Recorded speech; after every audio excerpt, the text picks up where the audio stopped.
ความหมายของคำว่าเวทนาคืออะไร ท่านภิกษุทั้งหลายเพราะสิ่งนั้นรู้สึกดังนั้นจึงถูกเรียกว่าเวทนาคือสุขบ้างทุกข์บ้างอทุกขังอสุขบ้างดังบรรยายขอถวายความนอบน้อมแด่พระรัตนตรัยมีพระพุทธเจ้าเป็นต้นขอถวายความเคารพพระมหาเถระพระเถรานุเถระเจ้าคณะพระสังฆาธิการทั่วโลกมีพระเดชพระคุณพระธรรมเสนาบดีเจ้าคณะภาค7วัดพระธาตุดอยสุเทพเป็นต้น และขออำนวยพรแด่ท่านผู้ฟังท่านผู้ชมสาธุชนพุทธบริษัททั้งหลายวันนี้รายการธรรมะหลังธรรมวัดเย็นของวัดพระธาตุดอยสุเทพมีพระเดชพระคุณหลวงพ่อพระธรรมเสนาบดีเป็นประธานออกอากาศทางสถานีวิทยุพระพุทธศาสนาแห่งชาติและจริยธรรม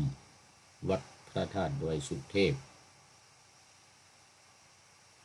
เป็นประจำทุกวันเวลา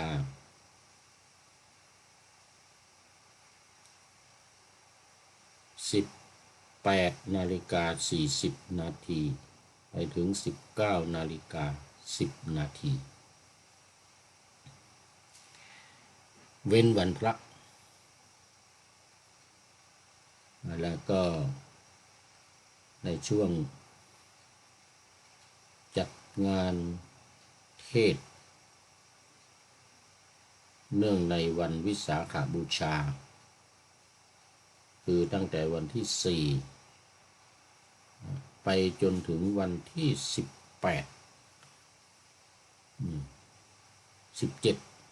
ไปถึงวันที่17พฤษภานี้ก็ต้องหยุดหมดเพราะว่าจะมีการเทศ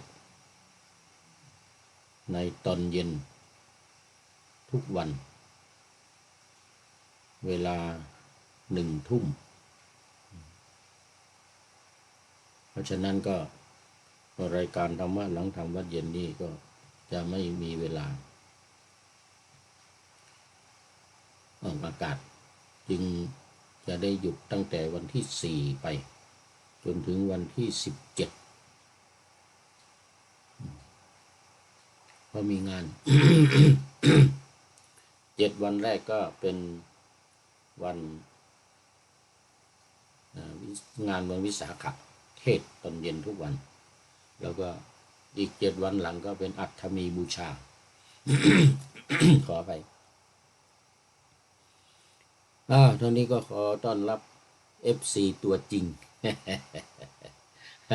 สุริยันคำปาท่านสุริยันคำปาวัดพระธาตุดอยสุเทพกราบนมัสการครับพระอาจารย์เมื่อวานกระผมไปเยี่ยมอาการอาภาษของพระอาจารย์วิษณุอาการยังทรงตัวอยู่ครับโอ้สาธุแต่ตอนเช้านี้ได้รับข่าวดีว่าพระอาจารย์ฟื้นตัวแล้วครับรายละเอียดเดี๋ยวแจ้งอาการอีกทีครับโอ้ขอบคุณมากขอบคุณมากดีใจผมก็อธิษฐานส่งใจไปเป็นกำลังใจอำนวยอวยพร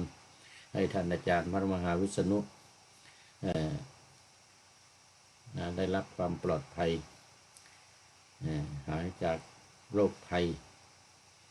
ในครั้งนี้ครับเมื่อวานนี้ครับโอ้ดีมากดีใจมากที่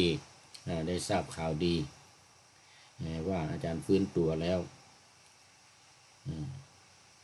เดี๋ยวก็ต่อไปคงจะได้ ทราบความคืบหน้ารายละเอียดต่อไปขอบคุณมากครับอาจารย์FC ตัวจริง โอ้ดีใจดีใจดีใจแล้วก็ขออธิษฐานจิตทรงเป็นกำลังใจช่วยให้อำนวยอวยพรให้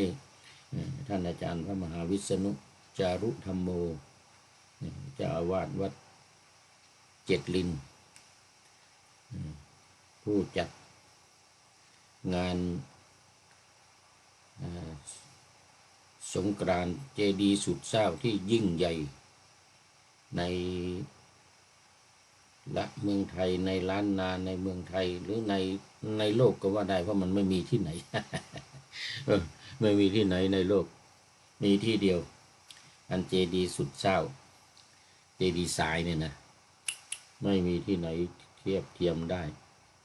นะในโลกนี้ต้องขอยกย่องกิตติคุณ เป็นที่เรื่องลือ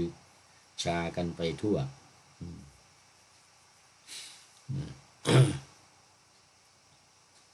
เป็นความคิดเริ่มในการท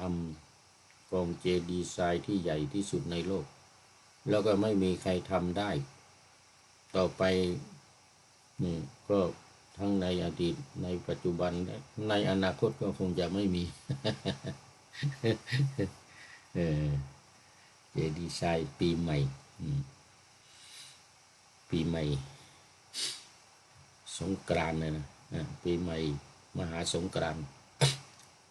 ปีใหม่เมืองโมทนาขอบคุณมากแล้วก็เมื่อวานนี้ก็ขอบคุณกราบขอบคุณพระเดชพระคุณพระสังฆาธิการที่ได้มาร่วมในงานของวัดพระธาตุดอยสุเทพวันขึ้นดอยสุเทพครั้งแรกของครูบาเจ้าศรีวิชัยผ่านไปแล้วโมทนาขอบคุณกับญาติโยมที่มาร่วมงานกันเป็นจำนวนมากแล้วก็วันนี้ตอนเช้าของวันนี้ก็ต้อนรับพระบัญชาสมเด็จพระสังฆราชที่ทรงแต่งตั้งให้พระเดชพระคุณหลวงพ่อพระธรรมเสนาบดีของเราเป็นเจ้าคณะภาค7เป็นเจ้าคณะภาค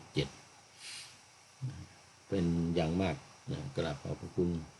พระเถรานุเถระพระมหาเถระที่มาร่วมงานจัดการพิธีต้อนรับที่วัดพระสิงห์วรมหาวิหารมีพระเดชพระคุณหลวงพ่อพระเทพสิงหวราจารย์รองเจ้าคณะจังหวัดเชียงใหม่เจ้าอาวาสวัดพระสิงห์หลวงจังหวัดเชียงใหม่ในการจัดพิธีต้อนรับพระบัญชาสมเด็จพระสังฆราชอย่างสมเกียรติกับตำแหน่งเจ้าคณะภาค7ซึ่งดูจะเป็นครั้งแรกในประวัติศาสตร์จังหวัดเชียงใหม่ภาคเหนือหนเหนือภาค7เพราะว่าภาค6เขามีแล้วที่เคยมีภาค6นี่เคยมีแล้วที่จังหวัดเชียงรายหรือจังหวัดแพร่ก็รู้สึกจะมีหลวงพ่อจีจังหวัดเชียงรายก็มันจะคุณธรรมวัดพระแก้วจังหวัดน่านไม่แน่ใจวัดช้างคำเนี่ยนะเป็นถึงระดับภาคหรือเปล่า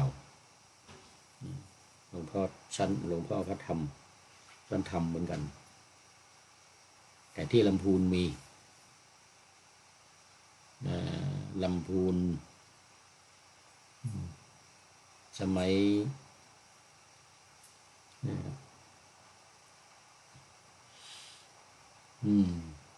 สมัยวัดสุทัศน์วรารามเป็นเจ้าคณะหนลำพูนหลวงพ่อพระธรรมเหมือนกัน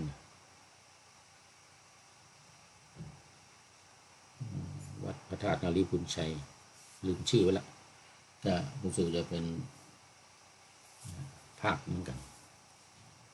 อันนี้เชียงใหม่เนี่ยยังไม่เคยมีคณะภาคนี่นะ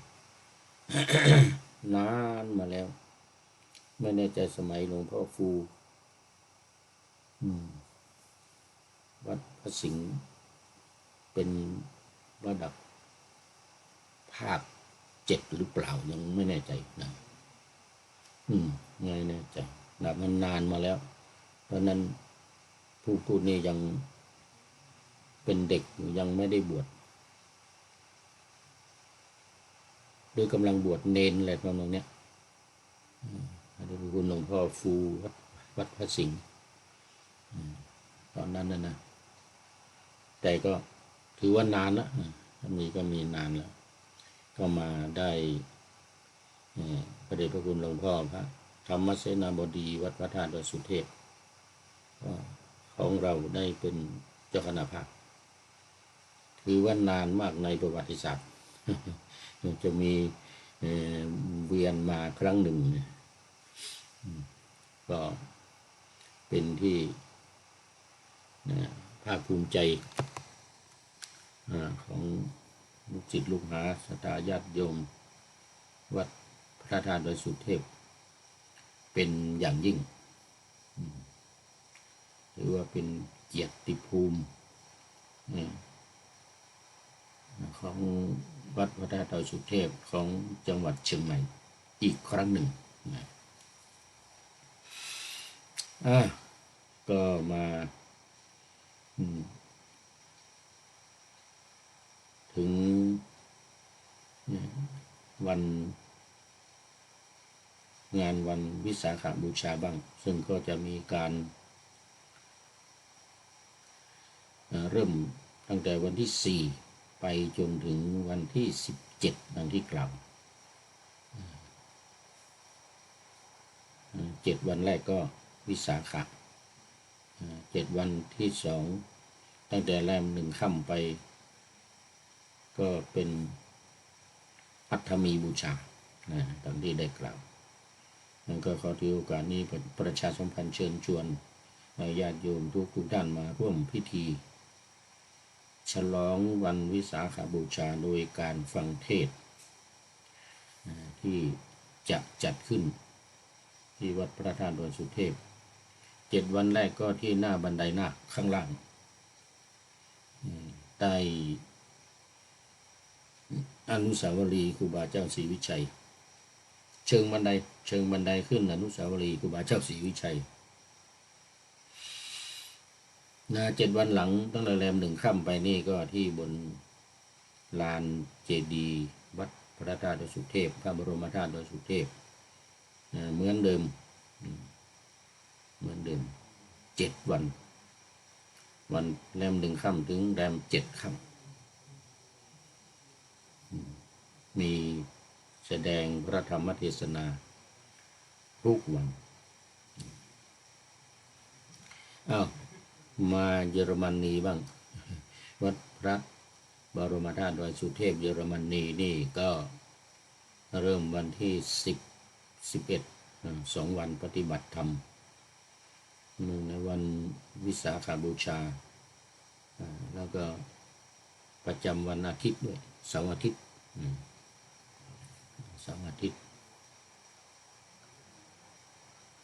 ยังไม่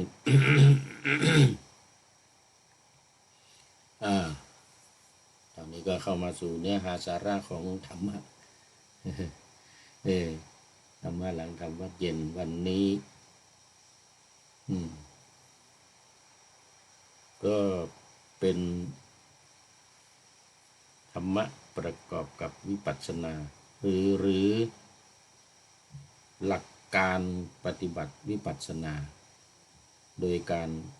พิจารณาธรรม73หัวข้อมีรูป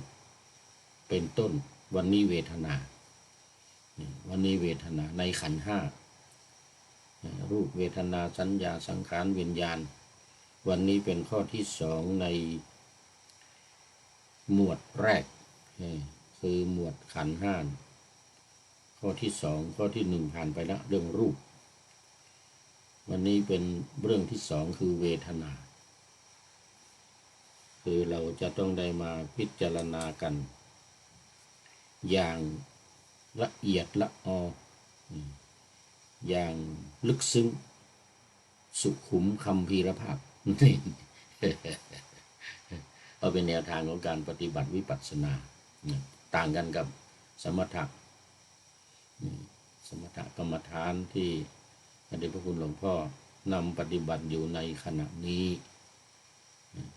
นำพระภิกษุสงฆ์สามเณรอุบาสกอุบาสิกาศรัทธาญาติโยมปฏิบัติกันอยู่ในวิหารหลวงบนลานเจดีย์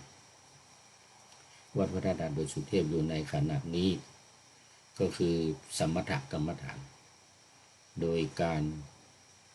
บริกรรมพุทธานุสติแบบบริกรรมหนึ่งในสามอย่างคือการนับและการระลึกตามอีกด้วยสามอย่างแต่ว่าได้พูดหลวงพ่อใช้วิธีการคือบริกรรมนี้เป็นหลักมานมนานสืบทอดมาจากครูบาอาจารย์เจ้าอาวาสรุ่นก่อนมาจนถึงปัจจุบันบริกรรมว่าพุทโธนี่แหละข้อที่หนึ่งปริกรรมนัยยะข้อที่สองคณนานัยยะการนับข้อที่สามอนุสรณานัยยะการระลึกตามการระลึกตามดังนั้นสมถกรรมฐานก็ทำไปวิปัสสนากรรมฐานก็ทำด้วยอย่างในขณะนี้ท่านผู้ฟังกำลังรับฟังการบรรยายการพูดคุยเกี่ยวกับวิปัสสนาเกี่ยวกับการปฏิบัติวิปัสสนาที่ทำกันมาโดยตลอดในหลักการสามอย่างคือการฟังการคิดและการพิจารณาการฟังเรียกว่าสุตตะมยะนัยยะการคิดเรียกว่าจินตามยะนัยยะการภาวนาหรือการพิจารณาเรียกว่าภาวนามยะนัยยะนั้นเราที่ปฏิบัติกันอยู่อย่างท่านผู้ฟังอยู่ทางบ้านหรือฟังทางโมบายทางคอมพิวเตอร์ทางโมบายมือถือหรือจากวิทยุในขณะนี้เรียกว่าปฏิบัติวิปัสสนาคือการฟังเป็นสุตตะมยะนัยยะส่วนการคิดนั้นก็แต่ละคนแต่ละท่านก็ไปทำกันเองไปคิดกันเองโดยไม่อาศัยหลักการข้อที่หนึ่งคือการฟังมาหลักการข้อที่สามคือการพิจารณาไม่เอาคิดเองหาที่สงบสงัดที่ปลอดเสียงที่ปลอดสิ่งรบกวนต่างๆไม่ว่าจะทางหูทางตาทางจมูกทางลิ้นทางกายหรือทางใจสงบแล้วนั่งคิดเองเหมือนพระพุทธเจ้า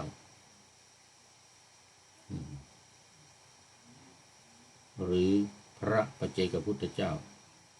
หรือเราอรหันตพุทธเจ้าทั้งหลายอรหันตพุทธทั้งหลายนั่งคิดเองอย่างได้เล่าให้ฟังพระพุทธเจ้านี่ตั้งแต่6 โมงเย็นถึง6 โมงเช้าก่อนวันตรัสรู้เนี่ยยามแรกก็นั่งคิดเองก็ได้แล้วอติตังสยานเอาคิดต่ออีกยามที่2 4 ทุ่มถึงตี 2ได้อีกแล้วจุตูปปาตยานเอายามที่3คิดต่ออีกถึง6 โมงเช้าได้แล้วอาสวัคยายานได้3 ยานโดยการคิดเองไม่มีใครสอนไม่ระลึกถึงคำพูดหรือคำสอนของครูบาอาจารย์ในอดีตการที่ผ่านมา20 อสงไขย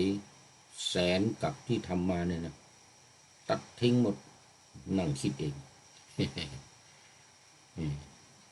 ไม่เอาไม่คิดตามหลักการ73 ข้อนี่นะไม่เอาไม่เอาสักอย่างคิดเองโดยนี่เขาเรียกว่าคิดเองโดย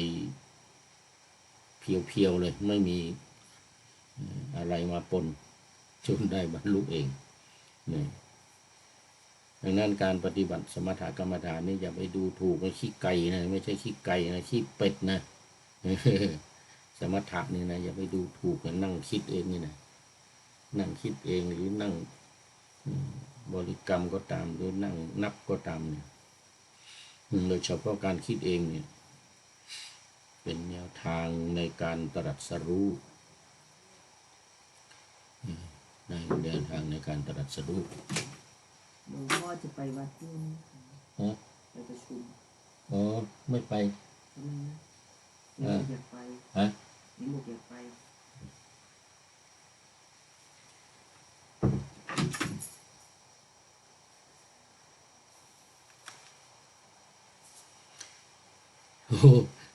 ขออภัยมีโยมลำดวนมาถามที่ว่าจะไปประชุมอันนี้ทางคณะสงฆ์เยอรมนีเขต2มีการประชุมวันนี้บ่ายโมงก็เป็นหน้าที่ของพระธรรมทูต เราจะประชุมกันเรื่องจัดงานวิสาขบูชานี่แหละที่วัดพุทธปิยวรารามวันนี้โดยท่านครูอ๊อดเจ้าอาวาสวัดพุทธปิยวรารามเป็นประธานคณะสงฆ์เขต2สทยสมัชชาพระธรรมทูตอะไรเนี่ยสทยเนี่ย สมัชชาพระธรรมทูต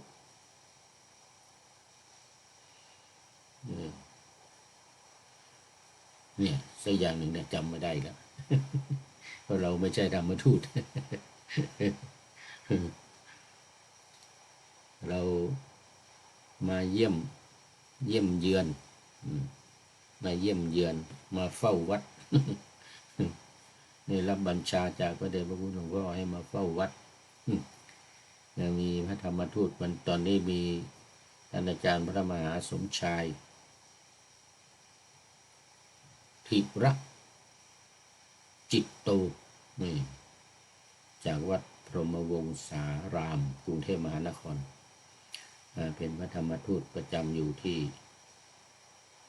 เยอรมันวัดพระธาตุวสุเทพ เยอรมันแห่งนี้ ส่วนผู้พูดนี้เป็นเพียงแต่มาเยี่ยมเพราะว่านู่นวีซ่ามาจริงๆก็อยู่ที่เอสโตเนีย ที่อยู่เอสโตเนียนู่นวัดโพธิศูนย์ปฏิบัติธรรมวัดพระธาตุดอยสุเทพอากุน่าที่ประเทศเอสโตเนียทันลินเมืองหลวงที่เมืองหลวงแต่ว่าตอนนี้ก็ลี้ภัยหนาวมาพักในเยอรมันนี่แล้วก็รวดพักอยู่นี่เฝ้าวัด เฝ้าวัดนั่นเองนะเฝ้าวัดเขาเรียกว่าอะไรทางภาคเหนือนี่เรียกว่าตกขัวรวดอาบน้ำ คือตกลงไปในสะพานนี่นะตกจากสะพานลงไปในน้ำรวดอาบน้ำเฉลยอย่างนี้นะ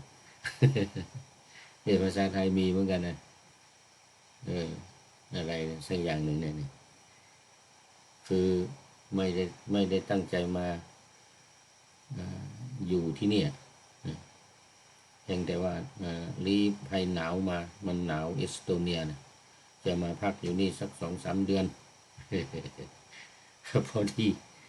ท่านเจ้าอาวาสไม่อยู่ไม่มีกลับไปเมืองไทยพอดีเมื่อวัน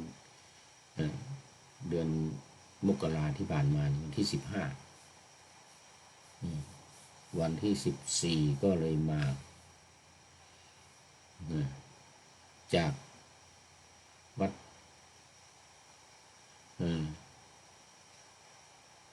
สันติวรารามนู่นทางใต้นู่นบาวาเรียเขตบาวาเรียตำบลอัฟฟิงเกนก็พอเจ้าอาวาส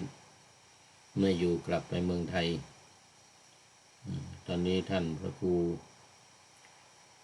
วิเทศขันธยาพรเจ้าอาวาสวัดพระธาตุดอยสุเทพเยอรมันนี่ก็กลับไปแล้วตอนนี้ก็ท่านก็สิกขาลาเพศไปแล้วก็ไม่มีเจ้าอาวาสทีนี้หลวงพ่อก็ให้มาจากบาวาเรียให้มาจากวัดสันติวรารามที่ท่านพระครูสมุขกิตติพรเจ้าอาวาสวัดสันติวรารามหรือหลวงพี่เอ็มพระครูเอ็มหลวงพี่เอ็มเราเรียกกันให้มาอยู่ประจำที่นี่เฝ้าวัดไว้ตอนนั้นก็มีท่านพระครู